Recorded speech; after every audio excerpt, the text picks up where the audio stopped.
বাংলাদেশের জনগণ, আসসালামু আলাইকুম রহমতুল্লাহ বারকাতুহু। এভরিবাডি, এক হও পাবলিক।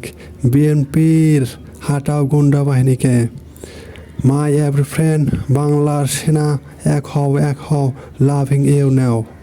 মাই সোনার বাংলা স্বাধীন হয়েছিল যুদ্ধ করে, হ্যাঁ ৭১। বাংলাদেশের মানুষ শুনেন, ২০২৫ সালে বাংলাদেশের স্বাধীন করল বিএনপির গুন্ডা বাহিনী। তারা এখন বীর মুক্তিযোদ্ধা বাংলাদেশের।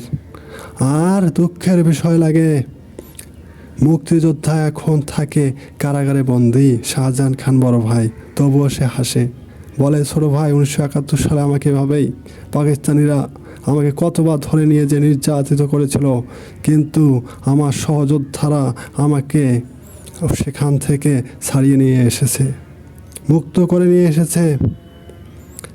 এখনও তাই হবে, চিন্তার কোনো কারণ নাই। আমার যোদ্ধারা বাংলাদেশে রয়েছে। আর একটা কথা, ১৯৭১ সালের প্রতিচ্ছবি জনগণ, এগুলো আপনারা দেখছেন, যা ঘটছে সেগুলো আপনারা দেখেন।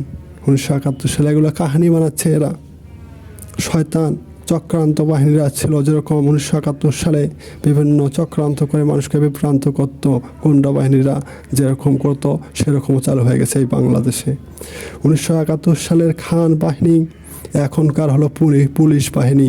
এখনকার পুলিশ বাহিনী হচ্ছে খান বাহিনীর মতো আচরণ করে। আমাকে একদিন রাতের মধ্যে হাঁকাও ধরে আমাকে বলতেছে, তোমার কাছে কি আছে নাই দাও আমাকে।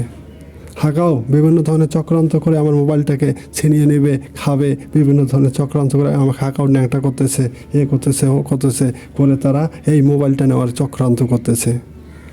এই ধরনের খান বাহিনীর ব্যবস্থা আমরা করব বাংলাদেশের মানুষ। মনে রাখবেন, ঘুষ। আজকে থানায় গেলে দেখা যায় যে আমি একটা রিপোর্ট দেবো, দেখা যাচ্ছে কি তারা রিপোর্টটা লিখে নিয়ে আসেন ওই জায়গা থেকে। আর তুমি যে চেয়ারে বসে থাকো, ওখানে বাল ছাড়ো নাকি? আমি কলম দিয়ে লিখতে পারি ২খান পাতা, তুমি পারো না? ওখান থেকে নিয়ে আসো, লেখে নিয়ে আসো, সেখানে বসে আরামে এইভাবে থাকবে। কি আপনারা কি পাইছেন? মানুষ ৫০০ টাকা লাগে একটা কাগজ লিখতে। আজকে ফোন দিলে আমি ফোন দিয়ে বলছি যে আমার বাসায় সমস্যা, আপনারা আসে আমাকে সমাধান করে দেন। তেলের টাকা দেয়নি দেখে আমাকে রাতের মধ্যে টাকা নিয়ে বিভিন্ন ধরনের বিদ্যুৎ করছেন। আপনাদের ব্যবস্থা হবে, যতই পোশাক পরে থাকেন ব্যবস্থা হবে।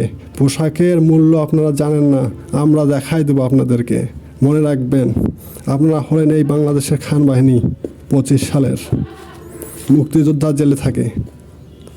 আমি আর কিছু কথা বলতে চাই। ১৯৭১ সালে তাদের কঠিন শাস্তি বাংলাদেশের সেনাবাহিনী সহ মুক্তিযোদ্ধা সহ বাংলাদেশের সাধারণ জনগণ, মা বোন সকলেই যেরকমভাবে তাড়িয়ে দিয়েছিল, তাদেরও এই ব্যবস্থা হবে ইনশাআল্লাহ। ২০২৫ সালের বীর মুক্তিযোদ্ধা খান বাহিনী বাহাদুরি করছে এই বাংলাদেশে এখন। তাদের ব্যবস্থা আমরা গ্রহণ করব বলেছেন আমার বড় ভাই ওয়াকেস খান মানে কোনো কাম নাই। যখন বুঝবেন কাম আছে কি নাই, আপনারা কিছুদিনের মধ্যেই টের পেয়ে যাবেন। ধন্যবাদ। আসসালামু আলাইকুম রহমতুল্লাহ বারকাতুহু। স্বাধীন বাংলাদেশ।